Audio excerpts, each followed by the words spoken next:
بسم الله الرحمن الرحيم. الحمد لله رب العالمين والصلاة والسلام على أشرف الأنبياء والمرسلين. دمانتين السلام عليكم ورحمة الله وبركاته.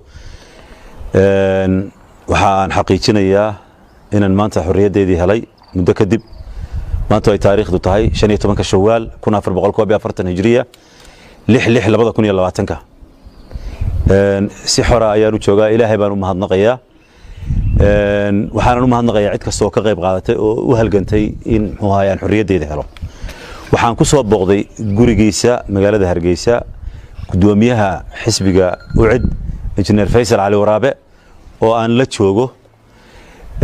waxa booqashadeedu waxay ku salaysan tahay inaan u mahad celiyo warka muxuu ahaa la sheegay oo muxuu ahaa soo gaaray. waxa weeye gudoomiyuhu wuxuu ka mid yahay raggii ka qayb qaatay. waxa weeye waa raggii madaxweynaha u tagay arrinkan cafiska maanta madaxweynuhu يعني محوها سببتي سان كسب بحي أيوليه runtii mahad celinta inaan u mahad celiyo gudoomiye Faysal Ali Waraabe oo xiriir la lahaa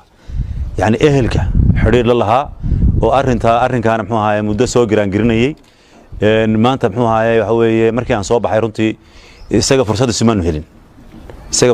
helin laakiin maanta waxa weeye Ilaahay mahadi mar haddaan ku soo booqday gurigiisa qofka aan dadka u mahadnaqina Allah uma mahadnaqo runtii yani Faysal abaal baan u hayaa waxa weeye horena muxuu ahaa waxaan u sheegay markaan soo baxay hore aynu eegno waxa weeye bog cusub iyo cutub cusub aynu eegno marxaladda maanta lagu jiro oo muxuu ahaa dalku ku jiro waa marxalad laga dheregsan yahay waxa weeye inaynu muxuu ahaa aynu iskaashi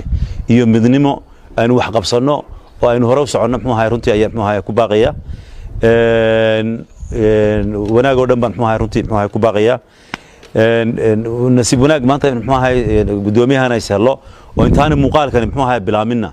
aan muxuu ahaa xoogaa wada sheekaysanana waxa weeye way dhacday intaasan muxuu ahaa iga tahay gudoomiye jazakallahu khayr ilaahay khayr kugu abaal mariyo yani runtii muxuu ahaa sida yani muxuu ahaa farxadda maanta aan dareemayo adiga muxuu ahaa runtii sababaha barakallahu fiik marka ilaahay ma hadlay ilaahay subhanahu wa ta'ala xuriyadii ku siiyay ma hadlay marka kale waxaan mahadnaqaynaa waxa madaxweynaha oo in baad imaka ilaa 3 biloodba aanu arintaada ka wada hadlaynay inuu maanta ilaahay waafajiyay ayaanu mahadnaqaynaa laano cadawgaagu badan yahay waxa jira intaasoo kilib oo loo keenayo oo dadkan saxaafaduna waa dadku way soo dabada haystaano dad badan oo cadawga saxaafadda isku wanaagsan baa jira marka wuxuu sameeyay mataqaanaa geesinimada dastuurku siinay dastuurka sheegay siinay madaxweynuhu inuu cafis leeyahay marka saasan ugu jirnay dadaalka laakiin la qabanba in magaranaysaa coddoon uu noqdo citizen wanaagsan oo dantiisa dalkiisa ka shaqeeya imka waxa weeyuu dhalinyartiina saatiin waxa leeyihiin mustaqbalkiina dalkiina ku xidhay لكن ما دلكينا جو تكتنين هاجات سنوي ما أنت صومالي شنطة صومالي مال ما أنت صومالي لا تكنا بتقليه وأنا أحسن ولا رجع شبوده حكى دعاية حمر مبتشر تصومالي إن انتهينا أتكسنوي يعني هذا صومالي ويحكون نقون ويديد ده صومالي يحكون نقون ميس دلكا ويحكون نقون كرتا إيه اللي كان يجوا وإن شاء الله تعالى وأنا حسنين مكان سمفلك وحلا قبته كونه أحسنين سمفل مجر لأن تاسات كم حاجة شيء وتكون أحسنين ده وحي أنا قبضتنا ده أربعة كون هاي عروت هذا يوحكوا في عنتنا سكيورتي مستقبل كشقيسين مستقبل كانوا كل حاجة يصير في عين كم بينه حاجة إن شاء الله تعالى كم بالوصو إن شاء الله تعالى بإذن الله الكريم لو صو شقة دونا ولا قلت تهريبين لو صو تهريب إن شاء الله بس بركانو قالي على أخي طنط بإذن الله الكريم بس أول وكان فيشن كأندون إن شاء الله تعالى هل كان بس صومالو دن كحورين هل كان صومالو كأفلحين نيمت ودن كسشن صومالي هل كان بيد هل كي صومالي لقتل هل كان بيد إنك تعب قليني ما قال يا روح ويا خلاف كيس كده هل استعلا هذا نبض على قشقة تتكالي سكهيو رحمك هبطنو رحمك أقوى marka riximkaasaan ku shaqeynay riximka kala shaqeey in dadku midoo walaalo salaantu diintan aad buu taqaanaa waliilmo وأن دين تطبقنا كتاب كله سنة رسولك عليه الصلاة والسلام خاصين ذلك حكمنا إن شاء الله تعالى أهل البيت بيننا أهل البيت ما هي السكولر نقول أنا كتابك إلهي سنة رسولنا. السلام عليكم.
بسم الله الرحمن الرحيم. الحمد لله رب العالمين والصلاة والسلام على أشرف الأنبياء والمرسلين. دمانتين السلام عليكم ورحمة الله وبركاته.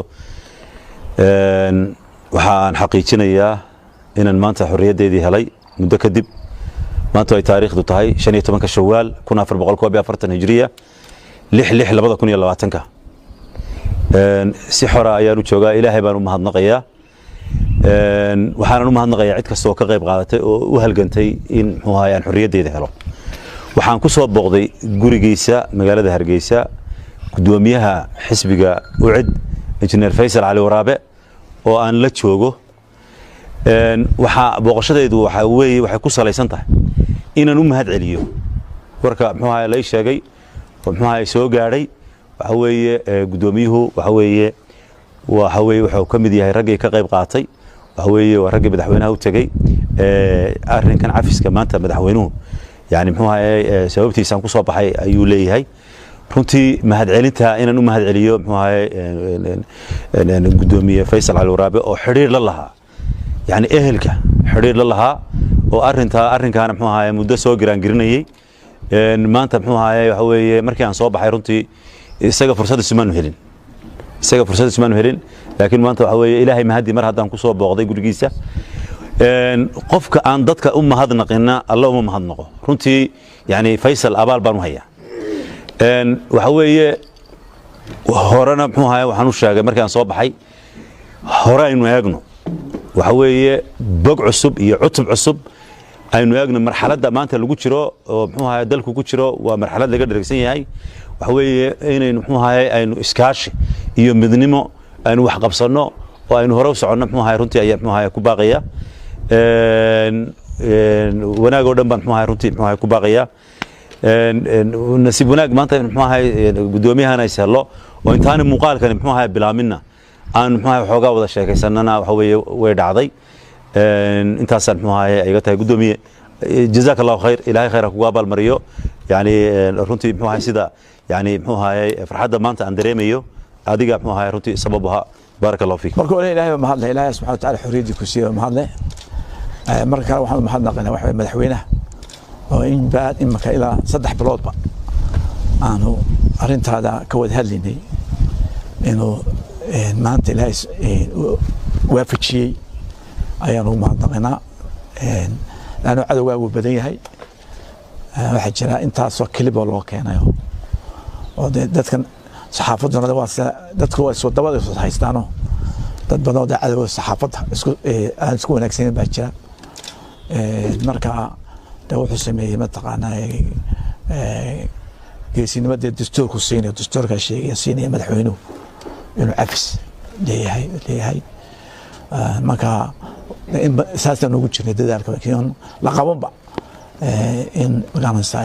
coddoon uu noqdo citizen wanaagsan oo dantiisa dalkiisa ka shaqeeya imka waxa weeyaan dhalinyartiina saatiin waxa leeyihiin mustaqbalkiina dalkiina ku xidhay لكن ما دلكينا جوتك تنين هاجات سنوي ما أنت صومالي شنت صومالي مال ما أنت صومالي لا تكن بتقلي ولا أحسن ولا رجع شبودو حكا دعايا xamar maba jirta Soomaaliya inaan teena adkaysnaa weeye yani hadda Soomaaliya wax ku noqon weydid dee Soomaaliya wax ku noqon maysid dalka wax ku noqon karta eelkaaga jooga وإن شاء الله تعالى وأنا حسنا مكان سمفلك وحلا قبته كون أكسنين سمفل مجر لأن تاسات كم حاجة شيء بتكون أكسنين ده وحي أنا قبضتنا ده أربعة نكون هاي عروض هذا يوحكوا في عنتنا سكيورتي مستقبل كشقيسين مستقبل كانوا كل حاجة يصير وقف عين كم بينها جايين إن شاء الله تعالى كم بالوصو إن شاء الله تعالى بإذن الله الكريم لو سو شقة دونا ولقيت تهريبين لو سو تهريب إن شاء الله بس بركانوا قالي على أخطون بإذن الله الكريم بس أول وكان فيشن كأندون إن شاء الله تعالى هل كان بس صومالو كحورين هل كان صومالو كأفلحين نيمت ودن كسشن صومالي هل كان بعد هل كي صومالي لقتل هل كان بعد